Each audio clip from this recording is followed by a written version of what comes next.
What's up, ka-DIY buddies? Welcome to our channel. Kung hindi pa kayo nakapag-subscribe ng aming channel, please subscribe and click the notification bells para maging updated kayo sa aming mga videos. Sa video ito, ay tuturo ko sa inyo kung paano tayo makatipid sa pagbabayad ng mga bills. Let's go!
Hello, what's up DIY buddies?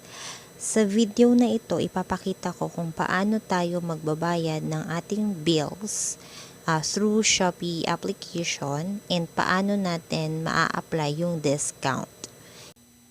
But please remember that yung discount or yung vouchers, okay, with a percentage discount or cashback varies doon sa merchant at naiiba rin siya buwan-buwan.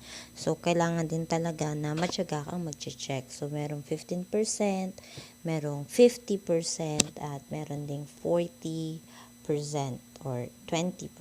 So, yung nakuha ko, nung nagbayad ako ng PLDT namin is 30% minimum spend of 1K. Kaya, 300 yung na-claim ko na coins. Okay? So, simulan na natin. Okay, so the first step is of course to log in. Kung wala pa kayong Shopee application, pwede naman kayong mag-download sa Google Play Store. So mag-log in. There are different ways to log in.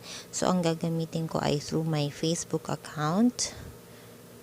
Okay, and then once naka-login ka na, go to home dito sa bandang baba. Click mo yung home, and then there are different icons here. Hanapin mo lang yung load and bills. So, click mo yan.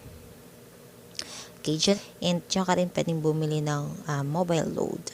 So, ipapakita ko muna sa inyo ano yung mga pwede nyong bayaran through Shopee app. So, for postpaid, Globe Smart Send Cellular, sa landline, yan.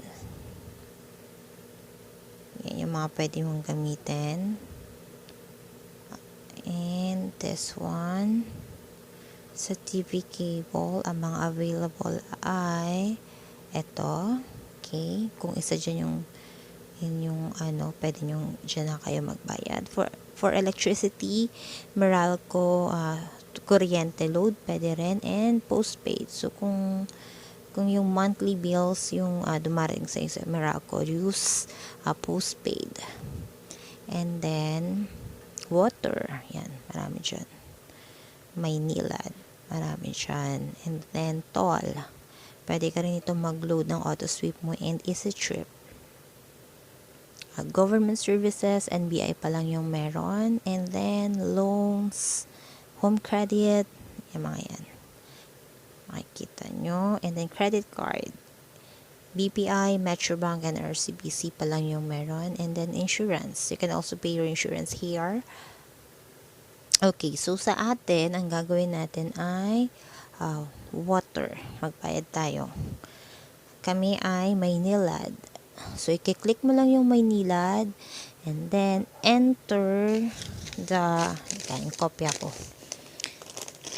Enter natin yung ating account number.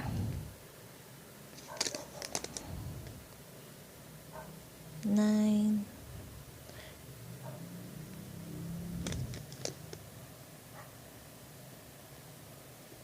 Okay, then yung account name, pangalan.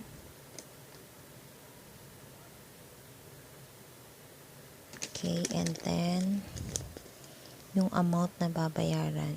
So, ako, 400 yung ilalagay ko kasi usually yung mga cashback nila dito, yung discount nila is may minimum spend. So, 400 or 300 depende sa vouchers.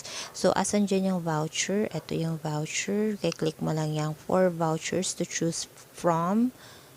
Okay, and then, dyan yung mga pagpipilian mo. Kung new user ka, meron kang 100% pwedeng mabawasan ng 100. Okay, kaso hindi ako bagong user. So, I just can claim this one, 20%. Okay, and then another 15%. Tapos, kung 750 yung pataas yung bill mo, pwede mo itong gamitin for Maynilad. May 100% off ka, pero hindi ko yung gagamitin. So, dito tayo sa 20%. Ayan, buksan natin tong terms and condition. Okay, ang nakalagay dyan, first come, first serve, act fast before voucher is used up. So, this is 20% cash back, minimum spend of 400. So, makakatanggap ka ng 80 coins. So, kung ang babayaran mo ay 400, mababalik naman sa yung 80 coins, which is pwede mo na magamit pang bayad din sa bills or pang shop sa Shopee. So, lumalabas na 320 lang yung binayaran mo. Okay, account number and account name. And then the amount that you're gonna pay, just click continue. Okay, and then yan. So, makikita mo na dyan yung details and then yung babayaran mo. And then, bago mo i-click yung pay now na nasa baba, make sure muna na i-click mo tong part na to, tong voucher. Okay. Pag kinlik mo yung voucher, lalabas na dyan yung mga vouchers or cashback na pwede mong maklaim. Okay, so, ang pwede mong maklaim ay yung 100 off kung 750.